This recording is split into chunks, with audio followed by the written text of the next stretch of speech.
Hey guys, it's Mr. Lai here. Okay, so in today's session, I want to take you behind the scenes, okay, of what teachers are really thinking when they're doing student references.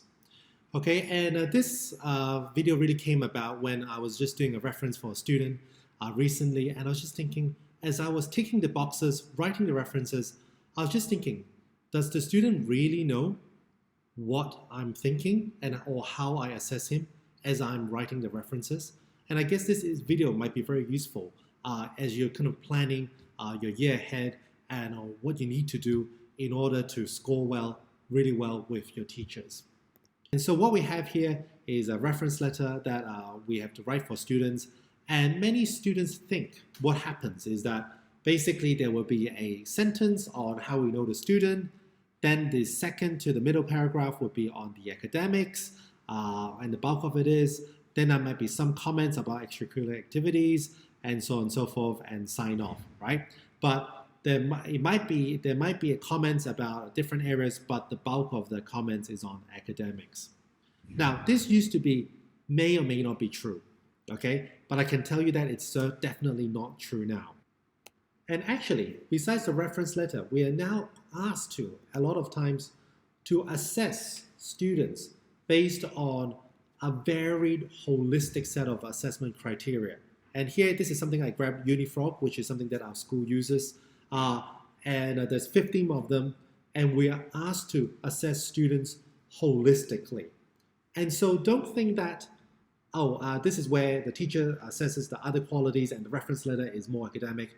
They're both similar, very similar in nature. We have to assess students holistically. And here we have the assessment criteria for assessing students, right? And just read them very quickly. Academic achievement, intellectual promise, quality of writing, productive discussion, faculty respect, discipline habits, maturity, motivation, leadership, integrity, reaction to setbacks, concern for others, self-confidence, initiative, and overall evaluation. Okay? Now, amongst each of these criterion, okay, we have to provide a score, okay? And this is how the scoring is done, okay?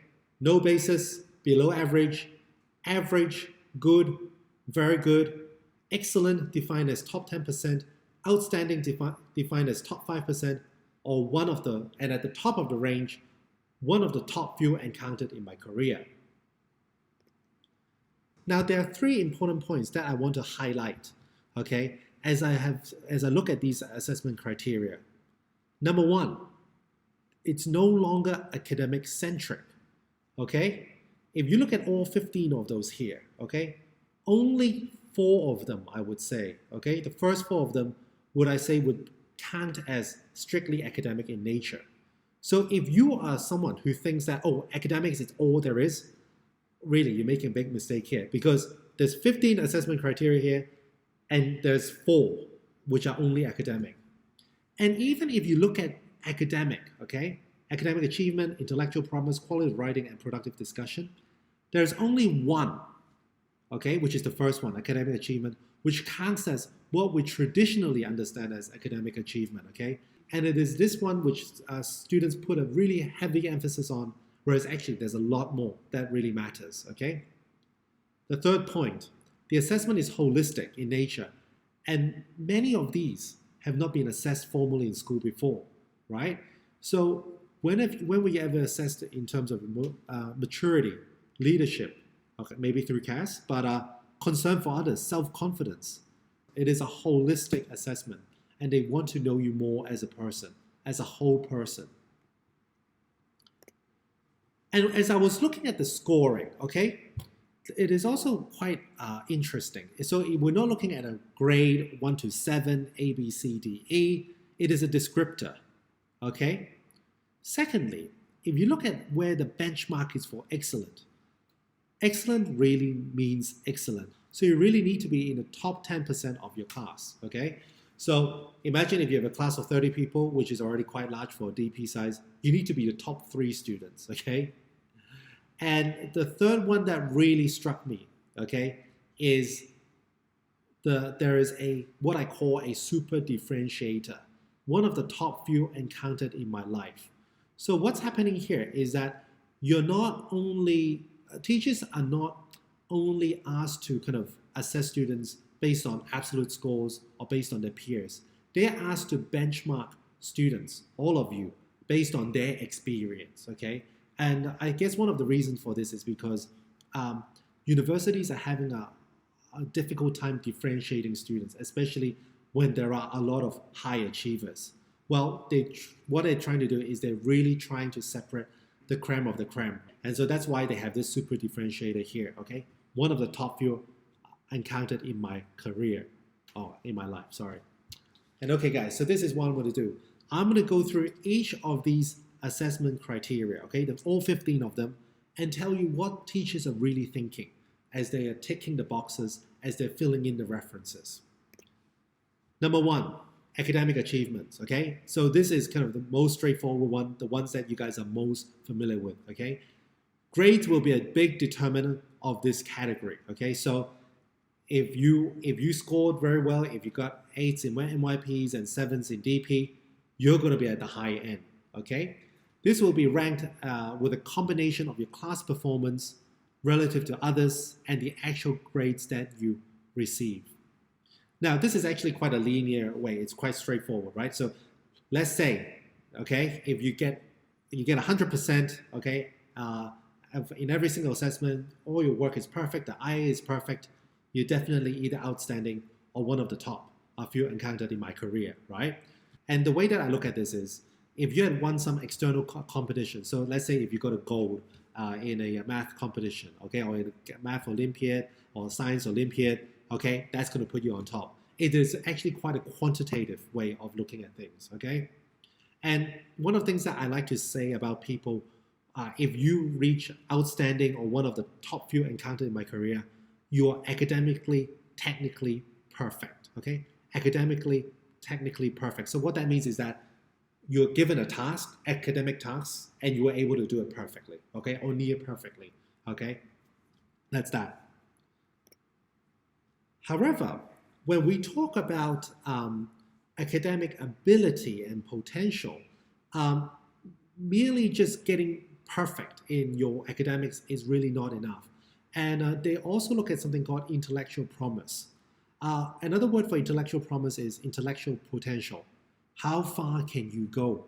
And this to me is probably more meaningful than achievement, because achievement is kind of like, okay, so here's a task, okay, can you color the box properly? Intellectual promise is, can you go beyond this box? Can you draw boxes, right? So here we're talking about your intellectual curiosity and passion. And people and students that I've seen with great intellectual curiosity and passion are people they're really interested in that knowledge. And not only in that, they play around with it, they tinker with it, they try to think beyond what is being taught. And here I've got a story. And there's a student, a very, very good student. And he used to be really annoying as well, because what he would do is he would get a textbook, get an economics textbook, and ask, okay, Mr. Lai, so what does this mean? Okay, page 10, what does this mean? I would explain it. Then he would switch to page 80 and says, I agree with you, but how come page 80 says something which is different, right? Now it's annoying because it usually stumps me. I need to say, okay, I'll have a think about it, right? But this really shows intellectual curiosity and passion, because he's just not satisfied of what is given to him. He truly understands. He truly wants to understand the matter, and he wants to tinker with it. He kind of plays around with the lines, okay? Plays around with the numbers, see if there's different types of combinations that can be generated, right? So it's kind of like this level of creativity that really impresses me, okay? And as for what we're looking between average, excellent versus over one of the top few encountered in my career, average would be like, okay, you may ask questions occasionally, okay, if at all, okay, but I don't really see much interest for you in the topic. You come to school, you might be diligent, but I don't really see that fire. Excellent would be someone who is really keen, plays around with the knowledge, tries different things, really goes about looking into this matter more deeply, and try to derive conclusions by themselves. And sometimes they may end up going through a wrong path, but that's fine to them because once they've gone through like a wrong path, they know exactly that it's not working, and they end up understanding a bit more because they had done that exploration. Now, for someone to be one of the top in academic career, you will need to be someone who really understands the structure of the knowledge. Do you really understand what that subject is about? Do you see how it's fit together? Can you see what that model is telling you or not telling you? Can you identify the limits of that knowledge, of why sometimes there are exceptions that doesn't fit into that model? It's kind of like the ability to think from first principles. And this is something that I always talk about. The ability to first think from first principles means that your ability to have original thinking, conduct original thinking, and not just regurgitate or play with something that's existing. Come up with something that is original. And that is actually a very special skill. And so that's why if someone possesses that, that would be someone who would be one of the top few encountered in my career. Quality of writing. Now, I don't know if you've noticed, why do they actually separate quality of writing from academic achievement? Now, the reason for this is because your writing quality is a proxy for the clarity of thought and a depth of insight, okay? So if you think about it, right? So if you're able to write really, really well, okay? That means that you have a clear thought, okay? You have a clear train of thought. You can think deeply. You can build arguments extensively. And so if you look at the most famous thinkers, a lot of their creations are expressed in the form of books, right? They write books more than speeches, right? Of course, there are famous speeches, but then books is the primary way for them to express their knowledge, their arguments, and so that's why it's a proxy for kind of like intellectual rigor. And so some question that you may want to ask yourself is your writing logically rigorous? Okay, is it well supported by sound evidence and arguments? And this is something that you may have heard your teachers say again over and over and over again, right? That it has to have these qualities. And now you know why.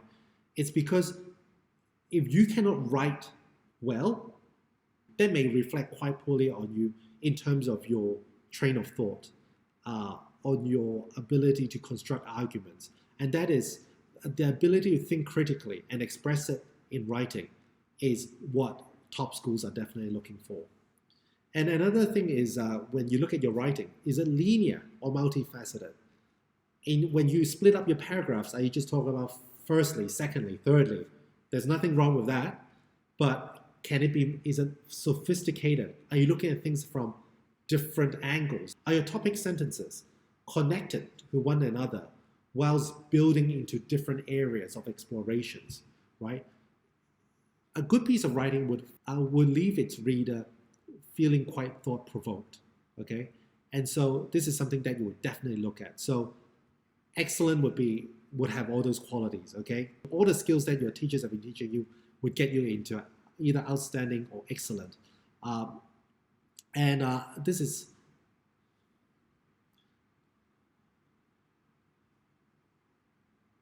And so in order to be rated as outstanding or above, you would really need to kind of let me have a feeling.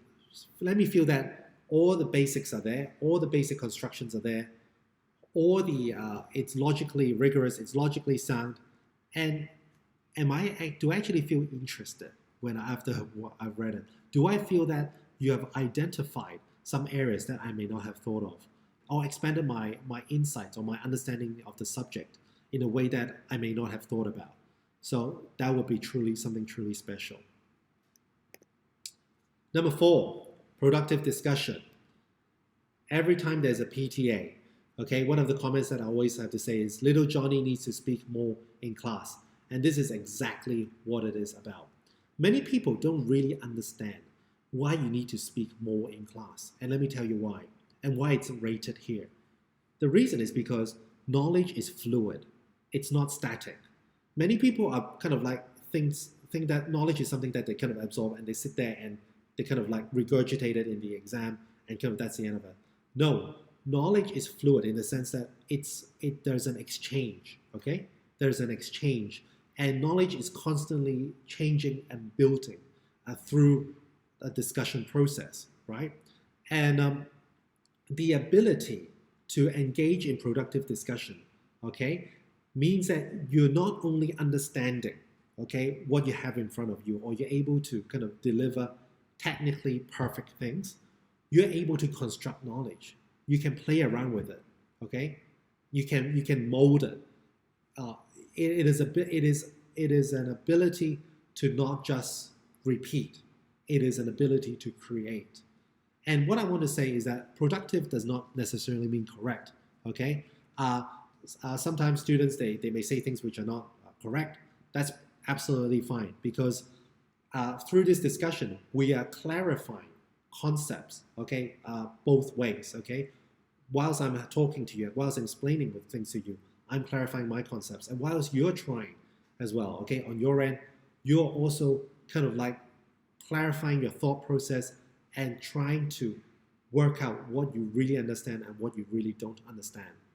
And engaging in productive discussion is really good, because it is a big indicator for intellectual promise and paves the way for academic achievement, right?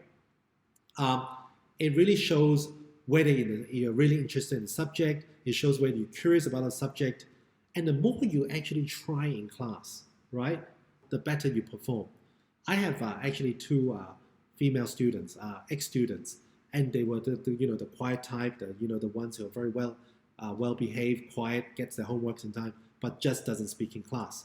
And for both students, this is something that I told them, that you need to. The reason is not that I just want you to speak more. It's because it really helps with your knowledge building. And over time, they really tried. They tried answering questions in class. They contributed, and in the end, they did really, really well.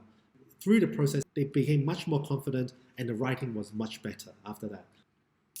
And for those who are pragmatic, okay, the reason why it is good to engage in productive discussion is because it is the single biggest influence on impression, I think, okay? When I'm writing my references, okay, I'm thinking about, well, okay, what is this student like, right? Oh, this student always talks a lot in class, right? He really contributes. There's asking interesting questions. He's not quiet. He's not shy. And for those students who really speak up in class, I really give them the benefit of the doubt, and I write a better reference. And it's not because I favor them more, but it's because the fact that when they contribute, I can actually understand them more as a person. Whereas if you don't speak, but then you're perfect technically, I don't really know what to write about. Besides that, you have received good grades for that assessment or for that IA. I struggle. But if we have had an interchange, I record the conversations that we have, and I'm able to write it down, right? I'm able to write it down and express it. It just gives me more data points. And it's just because of the way that humans interact, right? Since face-to-face is the most memorable, right? And so therefore, if I see you in class and you're always kind of speaking up, that's going to have a big influence on me, okay? So if you're kind of like an average student, I would say you don't really talk much. I would give you an average. Excellent students would be those who frequently contribute. They may not always get it completely right, okay? But then everything they say is thoughtful. They've really thought through it, okay? And they're willing to contribute, and there's that enthusiasm about them. And in order to be rated as one of the top few encountered in my career, I guess you really need to be someone who is very thoughtful. The things that you're saying are thought-provoking. It hits the nail on the head. It gets to the key point. And one of the things that I really look at is, for outstanding and the top category is, when you've said something, does it attract other people to answer you? Does it contribute to a vibe in the classroom? And because if you're actually doing that, you're actually taking the role as a teacher, right? How much more productive can that be, right? So that's something to think about. but this is definitely a big one. When we look at faculty respect, okay, how do others perceive you? Are you a team player? Do you instill a positive vibe in the classroom? And here it's really asking, do your peers respect you? Are you seen as reliable by your peers and someone that they want to work with? And I want to make it clear that you may be friends with someone, but you may not respect them completely in all sense of the word per se, right? So I have friends, right? Really good friends grew up with me, but they're not reliable. Okay, so this is the part where I don't really respect them, right? I know they're not trustworthy. Now, faculty respect is really about to what extent your peers respect you. Okay, are you seen as reliable by your peers? Are you someone that they want to work with? And where does this start with? Is whether you respect them in the first place, right? Okay, and this is a really a good way to look at this, right? If you want to earn respect, do you respect the other person? How do your teachers perceive you? There is a little bit of a culture sometimes where teachers are just here to help me kind of get that grade and basically help me get into the university that I want. Are you grateful to your teachers? Do you take time to speak to your teachers? Do you help them? Do you respect them in the classroom? Okay, do you address them appropriately? This is also something that you may want to think about, right? So average would be someone, well, not someone who doesn't stand out particularly. You might be good friends with most people, but that's really about it. For excellent and one of the top few encountered, I guess there's really this deference from your peers that they really look up to you, they really seek your advice, they really kind of respect your decision, and they also feel respected as well. I guess that would be something that I look at. And to be honest, this is something that's quite difficult to assess for a teacher because I don't understand all the relationships in the classroom, but I do have a good sense of who's being respected and who's being looked up to. Disciplined habits, okay? How good is your self-management skills? And so here, let's look at what the basic average criteria is. Do you always bring your books and hand in your homework on time? Are you awake in class, right? Guys, this is part of disciplined habits, but this is bare minimum. And of course, like there are people who are kind of like super keen. Everything is kind of like well organized, well set. They are always on class on time.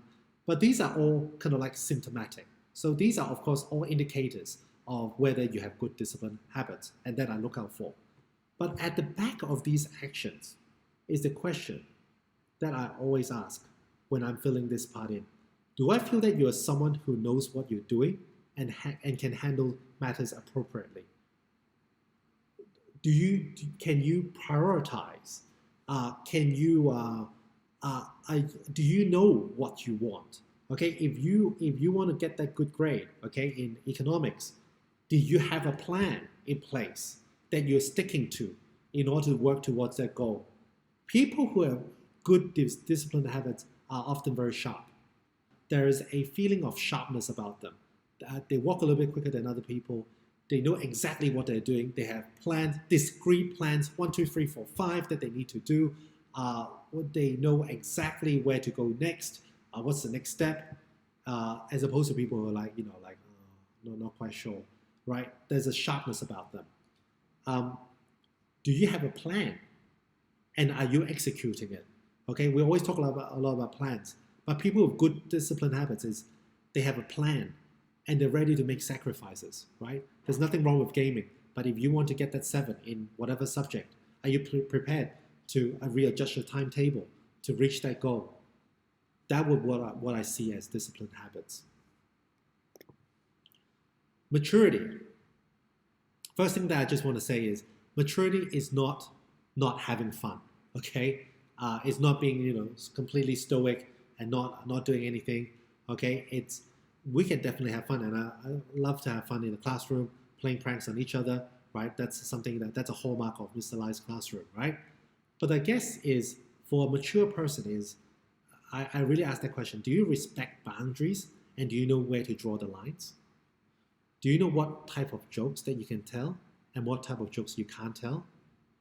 Are you a thoughtful person who considers matters holistically before making a decision?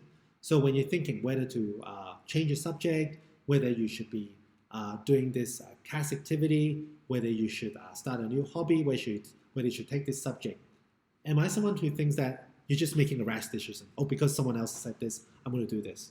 Or do you kind of like take into account different facets and kind of make your own decision? Can you see the big picture? Mature people can kind of like step back, take some time, look at things more holistically before moving on. But I want to say that maturity is not, there's no end goal to this. And this is one of my favorite sayings that someone taught me, my mentor taught me. 沒有成熟，只有成長. There's no mature, there's only growth. And this is a part of life as you grow up, that as you learn more things, you're able to kind of take things a bit more slower and you can think about things more holistically. And so here, I guess it's quite hard to assess, but if you can do all the above, right, you'll be definitely in excellent to outstanding category. Motivation, okay?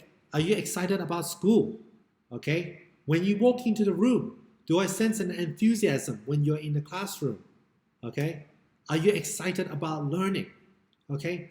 So it's this feeling is, do I feel there is this oomph, okay, when you come into the classroom that you really want to learn? Are you motivated to really push boundaries, okay? And what I mean here is you don't have to, like raise your hand, like, be super keen. Of course, that's a hallmark as well, but people demonstrate it differently. But do I feel this willingness and this drive to really go beyond? Think about how you come into the classroom, how you turn on your laptops. Are you just like, oh, okay, where's the teacher? Okay, what are we doing? I forgot. Or are you kind of like opening your books to the right page, checking what's happening, the last lesson, and getting ready to learn, right? And I guess for those who are outstanding or one of the top few encountered in my career, are you in control of your motivation, or do you let your external factors affect you? Are you motivated just because you like your teacher, you like the subject, you like the environment? And of course, there's nothing wrong with this, right? But what if the environment is not to your liking? What if the teacher, you don't like the teacher? Or what if the aircon's off and you're feeling really hot and tired? Are you still able to push through, okay? This is a big indicator of motivation, because motivation is not only being able to perform when you like to, okay? It's you're able to switch it on when you know that you need to, okay? And I've got a really good example of this. When I was in university, oh my goodness, there's this lecturer, so boring. Actually, most of the lectures are quite boring, just to let you know. And what he was saying was, not making much sense. It wasn't particularly interesting. And I was basically zoning out, okay? Even Mr. Lai loses motivation from time to time. But I have a classmate, and basically she's just looking very interested, hanging in on every single word. And I asked her, hey, do you know actually the stuff that he's saying is actually not that interesting and not that correct? And it's actually quite dry. And she said, yes, I know. But I'm not gonna let that affect me. Because, so what are you actually learning then, if what he's saying that is not that useful? What I'm doing as he's speaking is that I'm taking in what he's saying and I'm comparing with my own internal thoughts and knowledge and see which parts are exactly doesn't really quite sum up. And I'm using this time to reflect on my learning at the same time. So that is pure motivation for me, right? To turn something which is negative into something which is completely positive. And that is actually a hallmark of maturity as well, right? So next time that you have a lesson which you're not enjoying, have a think about this. How motivated are you? And that would be someone that I'm going to rate as one of the top few encountered in my career. Leadership, okay? In class, there's this litmus test that I like to do. Okay, guys, I want everyone to get into groups of 3 to 4, okay? And what is the response? Are you someone who just looks like this? Oh, okay, Groups, okay. What am I doing? Or are you someone who proactively gets into groups, groups people 3 or 4 and moves around the room, okay? By this, I can see who has more leadership potential than other people. Now, the thing about leadership is you may not necessarily be the leader, okay? Because if you think about it, the definition of leadership is exerting influence, okay? It's not about, it's about are you able to influence the people around you, okay, to follow you, okay? It's not necessarily boss-like. The best leaders are not those who are kind of like point people to do stuff and boss them around. They are also very good team players. Can you play the role of a team player when you're called to and change the role from a leader, okay? And one of the big indicators which I see from leadership is, what do you do with a weak team member, okay? Are you like, oh, I wish he wasn't in my group? Or do you try to empower him, include him in your group, right? This is something that is very special, okay? Are you able to leverage on your team members' strengths and make things happen, okay?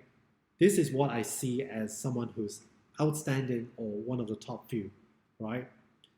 Because a lot of times you don't get to choose your teammates, but are you able to kind of look at everybody's strengths and help you make things happen?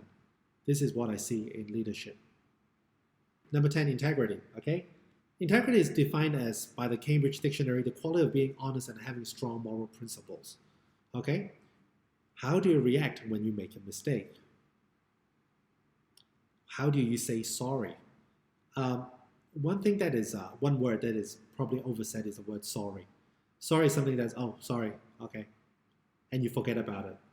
In order to be truly someone who's truly sorry, right, you acknowledge the problem and you actively look at ways to change that action, okay? That's what it means to be truly sorry. Can you be trusted? Are you reliable? In times of difficulty, can you make a good moral decision? And of course, like if you're below average, you're basically a liar. Average, you're like, half-half. For people who are excellent and over the top, you have this feeling, you give me this feeling that you're an honest person and who can be trusted. I look you in the eye, and whatever that you say, I know that you're telling the truth and you're not playing with me. That's what I call integrity. And I'll give you an example.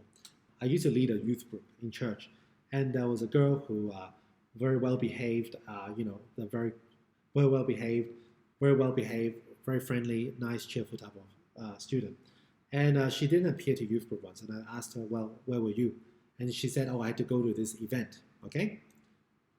2 days later, she sent me a text and saying that, I'm really sorry, but I actually lied, okay? I know I promised to be in youth group, but I didn't come. And the reason was because I was busy with my homework and I didn't go to the event. I lied because I knew I promised you, and I'm really sorry about it. To me, this person has great integrity. Yes, okay, she did lie at the beginning, but she knew that I always had a favorable perspective of her. And for her to come and own up to say that she had lied was really something big. I think that's really, really tough. And so, of course, the first thing is don't get yourself in that situation. But when you make a mistake, which she did in this case, how does she react? Just leave it and then, just cover it and hope it never gets found out? I probably wouldn't have found out ever. But what kind of person are you? Are you someone that I can look into the eye and know that you're telling the truth? Reactions to setback, okay? Now, litmus test again, okay? How do you react when you receive a bad grade in an assessment? A, ignore it, laugh it off, pretend it did not happen. B, argue with the teacher in the hope of getting more marks. Mr. Lai, you forgot to look at this keyword here. That's not a word, that's a scribble. No, it's a word. I want more marks. Give me half a mark. What, out of 100? Like 0.5 or 100? Yes, I want that 0.5. Are you that kind of student? Or are you a student who reads the comments, clarify that misconceptions, and improve next time? Okay? In this modern day and age, this is probably one of the most difficult skills, to be able to pick yourself up where you've fallen and move forward.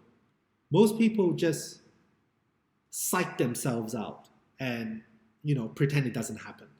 Okay, and why do they do that? And why do they do that? Because it's safe for them to do that. It's very comfortable for them to do that. But reacting to setbacks is, if you're reacting positively, you need to kind of like examine.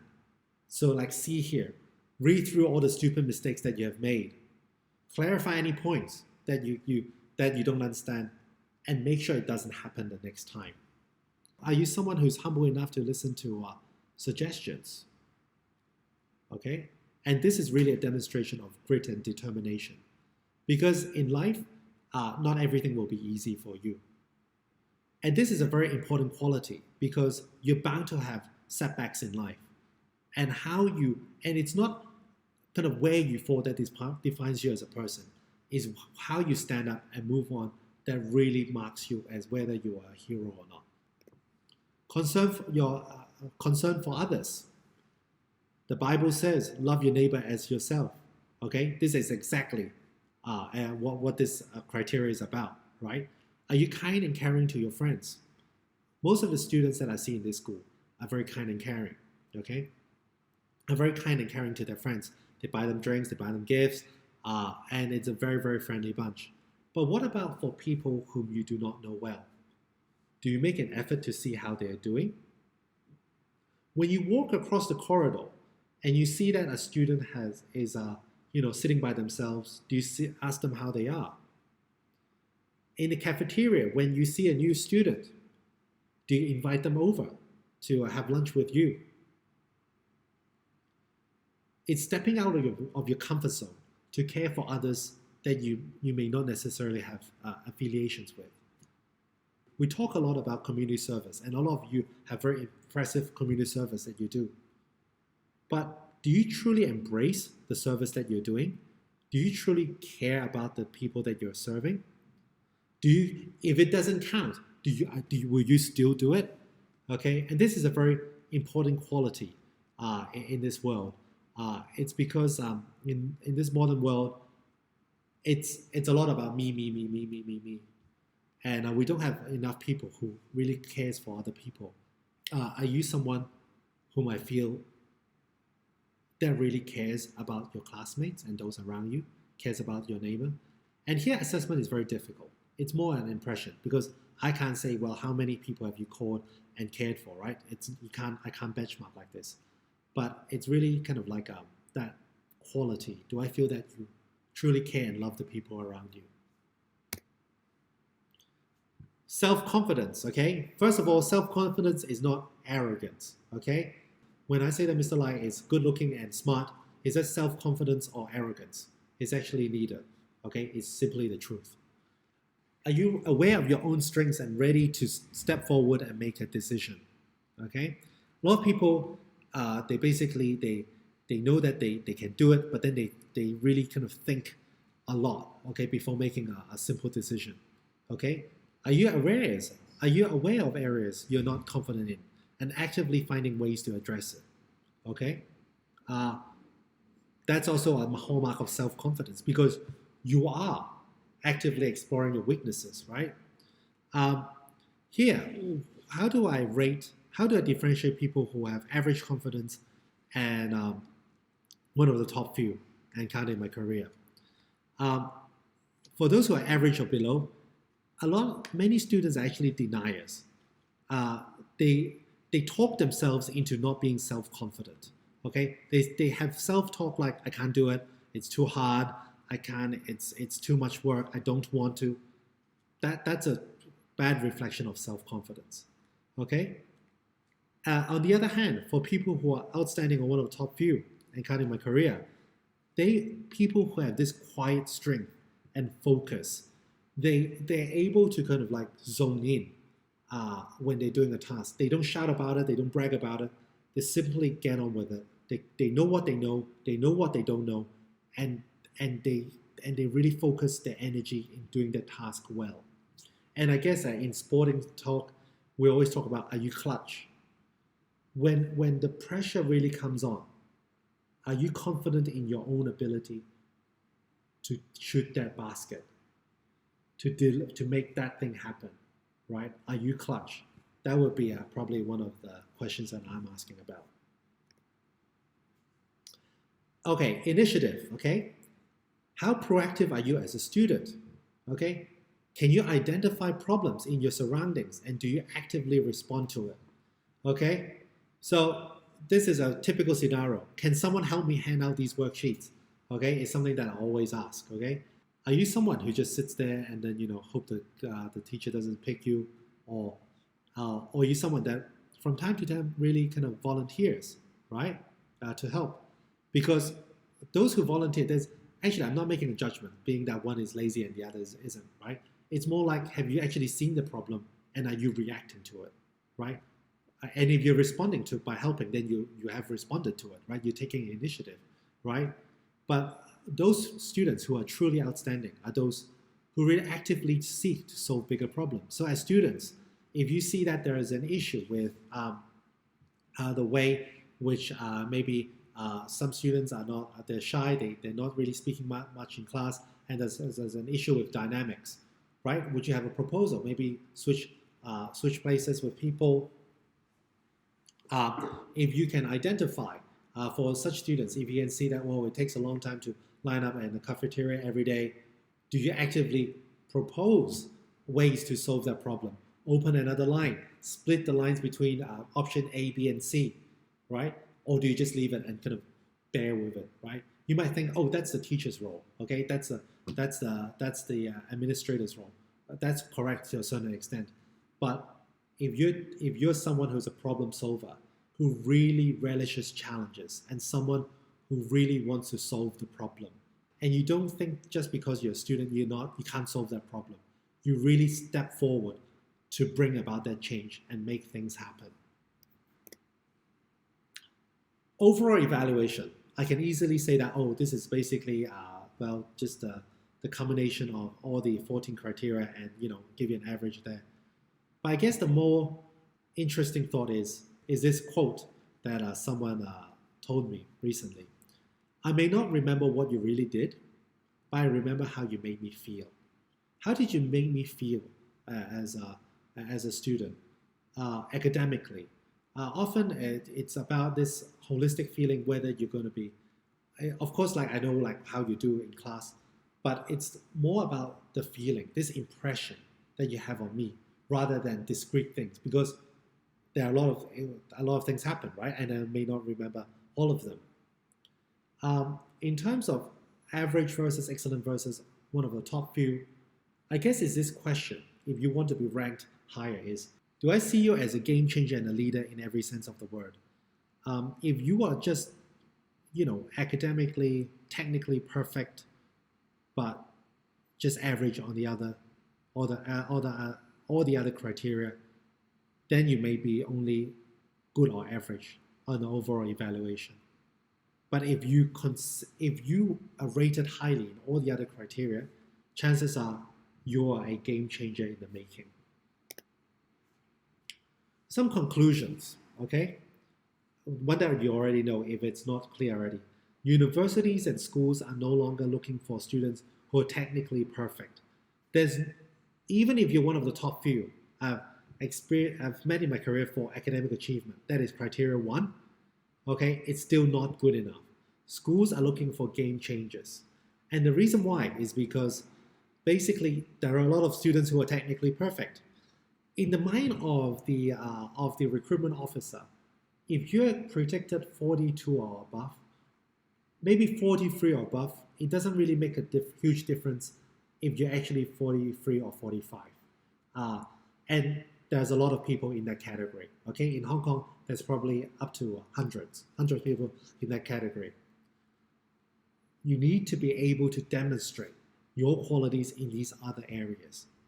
Secondly, I don't want you to treat this as a mark scheme.